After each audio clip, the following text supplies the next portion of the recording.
I don't remember the first time I noticed her, only that she'd already been there for a while. The woman next door, the kind who made the air feel quieter when she stepped outside. Her name was Claire, though I didn't dare say it out loud at first. It felt too intimate, like touching something fragile with dirty hands.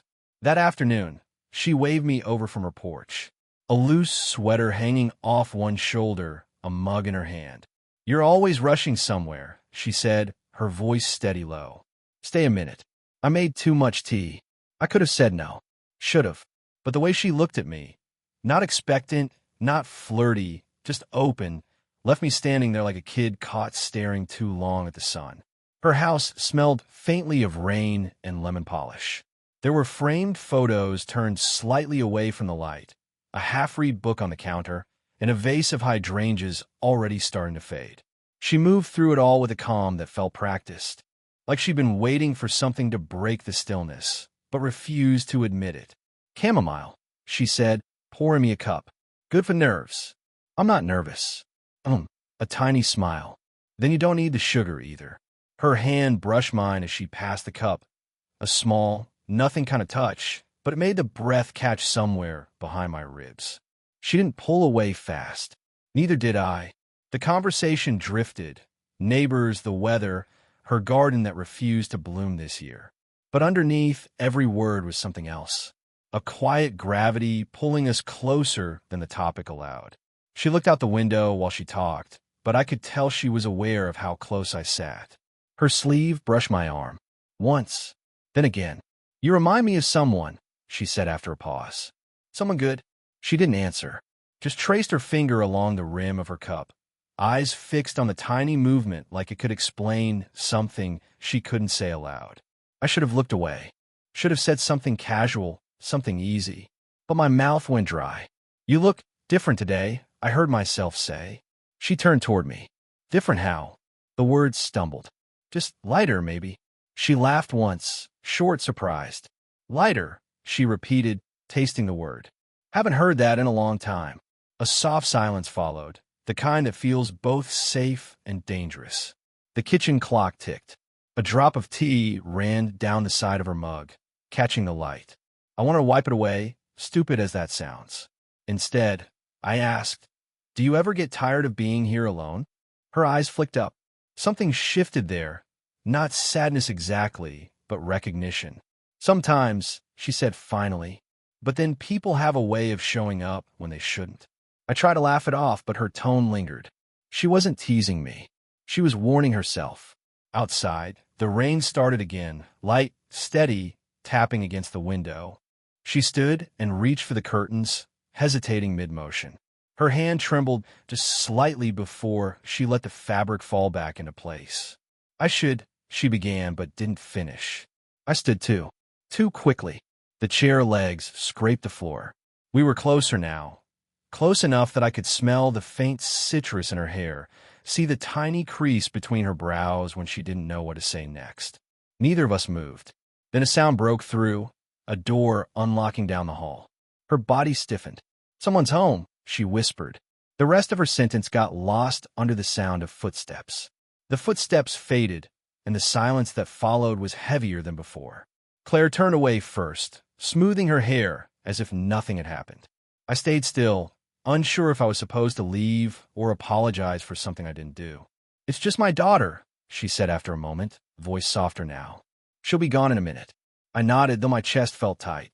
The word daughter hung between us, a reminder of the gap neither of us had mentioned yet. She poured more tea she didn't drink. I watched her hands, the steady rhythm of her movements, the way her fingers trembled only when she thought no one was looking. "Sorry," I said finally. "I didn't mean to." "To what?" She looked at me then, eyes sharp but not unkind. "You didn't do anything wrong." Maybe not, but the air said otherwise. We talked again about school, work, the kind of things people say to fill a room that's too quiet. I told her I'd been taking night classes, that my mother lived a few towns over, that I fixed up old bikes in my spare time. She smiled at that. "My husband used to," she said, "before he decided the house was too small for both of us." She said it casually, like she'd rehearsed it enough times to take the sting out. But I heard the edge underneath, the kind that doesn't go away, only hides. I wanted to ask how long ago that was, but she was already looking past me, toward the window. The rain had stopped, leaving the glass streaked and glistening. The light hit her face in a way that made her look younger, or maybe just less tired. You ever think about leaving? I asked quietly. Her eyes flicked toward me, sharp again. Where would I go? I don't know. Anywhere. She smiled then, faint but real. You're young. You still believe in anywhere. The way she said young, it wasn't an insult. More like she was testing the word on her tongue, seeing how it fit against the years between us. I laughed, a little embarrassed. Guess ido. For a moment, neither of us said anything. The sound of the clock filled the room again. She stepped closer to refill my cup, but her hand hesitated. Her sleeve brushed my wrist. I felt the warmth through the thin fabric, and something inside me shifted, slow, heavy, impossible to name. Her breath touched my neck when she leaned in. It wasn't deliberate. It just happened. She froze. I didn't move. Claire, I said too softly. She straightened, smoothing her sweater again, her cheeks flushed now. You should go, she whispered, though she didn't sound sure. I should have listened. But instead, I reached for the cup she held, my fingers brushing hers. She didn't pull away this time. Our eyes met, too long, too close. The clock ticked again, and in that small, suspended second, it felt like the world forgot to move. And she stepped back, barely. Next time, she said, I'll make coffee. It wasn't a question, and for some reason, that made it harder to breathe. The next time I saw her, it wasn't planned. She was in the driveway, crouched beside her car with one hand pressed to her forehead. The hood was open, smoke curling out like breath in cold air. I was walking back from class, backpack slung over one shoulder, but the moment I saw her, I forgot everything else. Need a hand? I asked. She looked up, shading her eyes from the sun. You again, she said, but there was a smile under it. Seems I might. I leaned over the engine, pretending I knew more than I did. She stood close enough that her perfume mixed with the smell of oil and heat. My arm brushed her side once. Accident, I told myself, but I didn't move away fast enough to prove it. Maybe call a mechanic, I said finally. Maybe, she echoed, though she didn't reach for her phone. Her hand rested lightly on the frame beside mine. The space between us felt smaller than it should. A phone buzzed, sharp, sudden. She flinched. Her screen lit up, daughter. She stepped back, turning away as she answered, her voice dropping. I couldn't hear the words, only the tone, soft, careful, the kind you use when hiding something. When she hung up, she didn't meet my eyes. She's coming by, she said. Just for a minute. I nodded. I'll go. You don't have to. But the way she said it, quiet, conflicted, told me she didn't know if she meant it. We stood there a moment longer. Her hand brushed her hair back, the sleeve sliding down to her elbow. A small detail, but it caught me, the pale line of her skin, the faint tremor in her fingers. Claire, she looked at me then. For the first time, really looked like she'd been avoiding it until now. Something moved between us. Not words, not even breath, just the silent pull of two people standing too close to what they shouldn't want. Her daughter's car turned the corner. Go, she whispered, but her hand caught my wrist before she finished the word. It wasn't firm, just enough to stop me. Her eyes darted toward the street, then back to mine. Not yet. The sound of tires on gravel grew louder. I could see the reflection of headlights in her window. I started. I know. Her hand stayed there. We were inches apart now, every heartbeat too loud. My chest rose, brushed hers. Her breath caught. For a second, neither of us moved, not because we didn't want to, but because the air itself felt fragile, breakable. Then she stepped back fast. Inside, she said almost a command. We slipped through the side door, just as her daughter's car pulled in. Inside, the house was dim, the curtains drawn. I heard muffled voices outside, greetings, laughter, all while we stood motionless in the shadowed kitchen. Her pulse showed at her throat. Mine matched it. When the voices faded, she turned toward me. This can't happen, she said. I nodded. I know. Neither of us moved. Her hand brushed mine again, just once, before she whispered, but it already is. I didn't see her for 3 days. Not that I wasn't looking. Her curtain stayed drawn, car untouched, mailbox full. The space between our houses felt like a border, invisible but solid. Every time I passed, I slowed down without meaning to. On the fourth night, the lights were on. One in the kitchen, dim and golden. I told myself I was just going to check on her, that it was concern, not whatever else had been sitting in my chest since that afternoon. She opened the door before I knocked. "Thought you were avoiding me," I said. I was. We stood there, rain starting again, quiet but steady. She wore an oversized sweater, sleeves falling past her hands. Bare feet on the tile. She looked tired. Not messy, just real in a way she hadn't before. "Can I come in?" She hesitated, then stepped aside. For a minute, the house was darker than usual. Only the kitchen light was on. A faint smell of wine and something baked earlier. Apples, maybe. "You shouldn't be here," she said, not looking at me. "I know. Then why are you?" I didn't have an answer that would make sense. I just said, "Because you look like you needed someone to be." That made her stop. She turned slowly, eyes searching mine for a lie. "You don't even know me." "I know enough." Her laugh was quiet, broken at the edges. "That's exactly what you shouldn't say." I stepped closer. "Then tell me to go." She didn't. The silence between us grew heavier. Her breathing was shallow now, her hand gripping the edge of the counter as if to anchor herself. I saw her glance at my shirt, damp from the rain, and then she looked away fast. "I can't do this," she said, almost to herself. "Do what?" "Pretend I don't want to." It hit me harder than I expected. The honesty of it, the fear behind it. I took one step, then another. The floor creaked. She didn't move back this time. Her eyes flicked up, catching mine. The light made them glint, something between defiance and surrender. My hand lifted on its own. I brushed a strand of hair from her face, slow, uncertain. She closed her eyes like the touch burned. Her breath trembled. "You shouldn't," she whispered.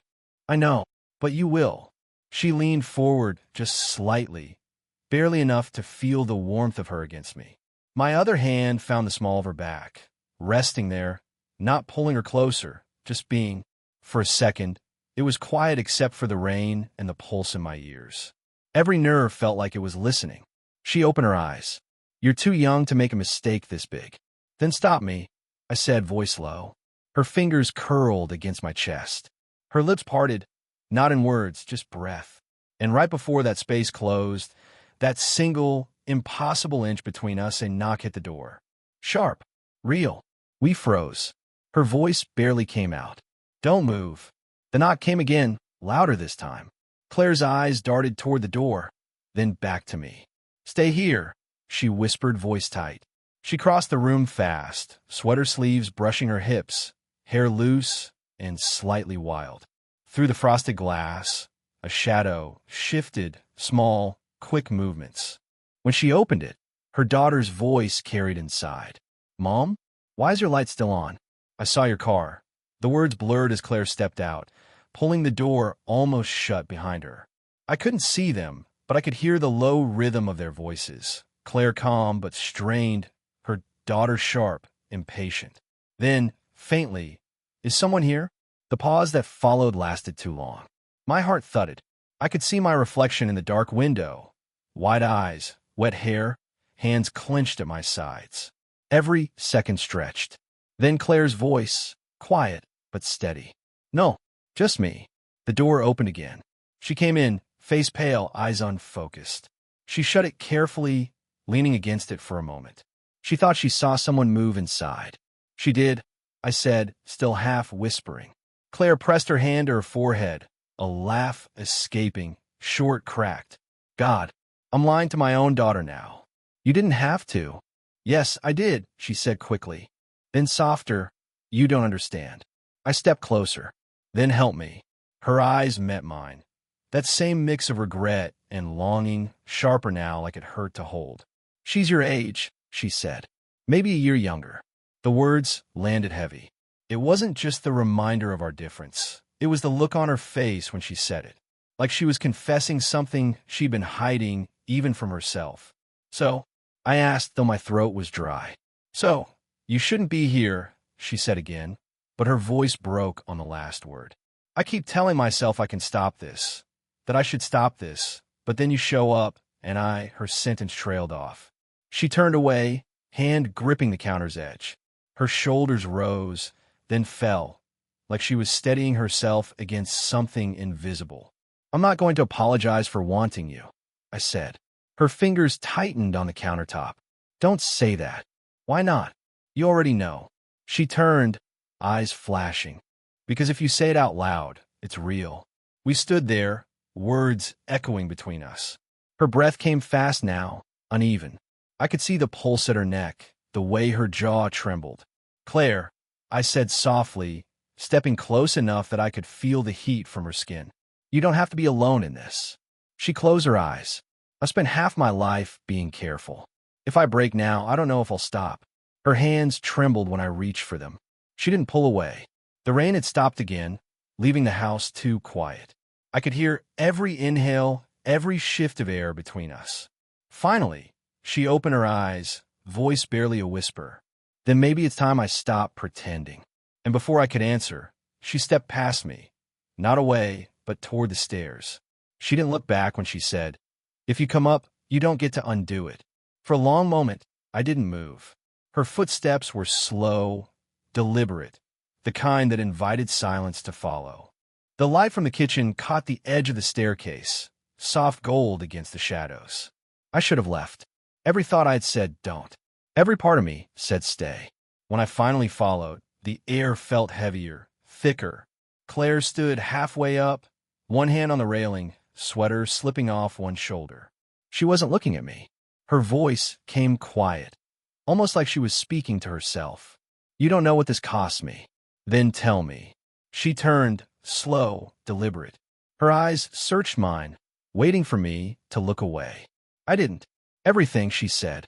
The word hung there, steady and small. When I reached the top step, she didn't move back. The hallway light spilled between us, pale, uneven. She reached out, brushed her fingers over my collar, tracing the edge of damp fabric. Her hand lingered, trembling just once before she steadied it. You could still go, she whispered. I tried, I said. Didn't work. That made her smile barely. A soft, sad curve of her mouth that said she understood too well. She stepped closer, her breath warm against my chin. I could smell her skin, the faint sweetness of lotion, the dryness of wine, the salt of rain still clinging to my clothes. My pulse tripped, then matched hers, two uneven rhythms falling in sync. Say something, she murmured. I don't want to ruin it by saying the wrong thing. You won't. Her forehead rested against my chest, light like she was testing the contact. My hand found her shoulder, then her neck, fingers brushing the fine hairs there. She shivered, but didn't pull away. For a few seconds, the world felt weightless. No age, no rules, just the space between her breathing and mine. Then she lifted her head. Our eyes met, close enough that I could see the reflection of myself in hers. It wasn't lust I saw there. It was recognition. This isn't about being lonely, she said. It's about being seen. I see you, I said. That's the problem. Her laugh was quiet, half relief, half surrender. Then maybe stop pretending you don't. I didn't think. I just leaned forward, enough that my nose brushed her cheek, enough that she inhaled sharply, but still not enough to cross the line. We stayed there, suspended between choice and consequence. She exhaled slowly. If this happens, it changes everything. I know. Her hand moved up to the back of my neck, fingers threading into my hair. Her touch wasn't hesitant anymore. It was a decision. She closed the distance by half an inch, then stopped. We both did. And in that pause, in the space of a breath, I understood it wasn't about the kiss. It was about what came after. She looked up at me, eyes steady. Then this is where it starts, she said. I nodded. Or where it ends. Either way, we didn't step back. Morning came quiet. Light slipped through the curtains in slow, pale stripes, dust floating in it like snow. The house was still, that kind of stillness that comes after something is broken, but gently. Claire sat at the edge of the couch, hair loose, a blanket wrapped around her shoulders. The storm had passed some time before dawn. The air smelled faintly of wet leaves and coffee. I stood in the doorway, unsure if stepping closer would undo the calm that had finally settled. "You didn't leave," she said without looking up. "I didn't want to." She nodded once, small, almost to herself. "I didn't expect you to stay either." I walked over and sat beside her. Not touching, just near enough that the warmth from her arm brushed mine. The silence between us wasn't sharp anymore. It was softer, like we'd both stopped running from it. "I kept thinking," she said, voice quiet. "If this were a mistake, it would have felt wrong from the start." "Does it?" She looked at me then, eyes calm, steady. "No." The word was simple, but it filled the room. I reached out, and she didn't flinch this time. My hand found hers, fingers cold at first, then slowly curling around mine. We sat like that for a while, just breathing, no need to explain what had already been said in a dozen almosts. "People will talk," she said finally. "They always do." A faint smile. "You don't make it sound complicated." "It is," I said, "but I don't care." Her thumb traced the inside of my wrist, absent, thoughtful. "You're too young to know what not caring really costs." "Maybe," I said, "but I'm old enough to choose it." That made her laugh, soft, real, the kind that reached her eyes. It was the first time I'd seen her without that guarded weight in her shoulders. She leaned in then, slow, uncertain, until her forehead rested against mine. Her breath was warm, her hand still holding mine tight. "I don't know where this goes," she whispered. "Me neither." "Then we'll just start here," she said, voice steady again. We stayed like that, quiet still, the kind of closeness that didn't need movement to mean everything. Her pulse steadied under my thumb. Outside, a bird called somewhere, faint and ordinary, like life had quietly picked itself up and moved forward. When she finally looked up, she smiled, not the polished one she used with neighbors or her daughter, but something unguarded. "You want coffee?" I smiled back. "Only if you make it strong." She stood, pulling the blanket tighter around her shoulders, and as she passed, her fingers brushed mine again, light, intentional, enough to say without words, "We're still here." And for the first time, that felt like enough. Did you enjoy the story? What kind of stories would you like to hear next?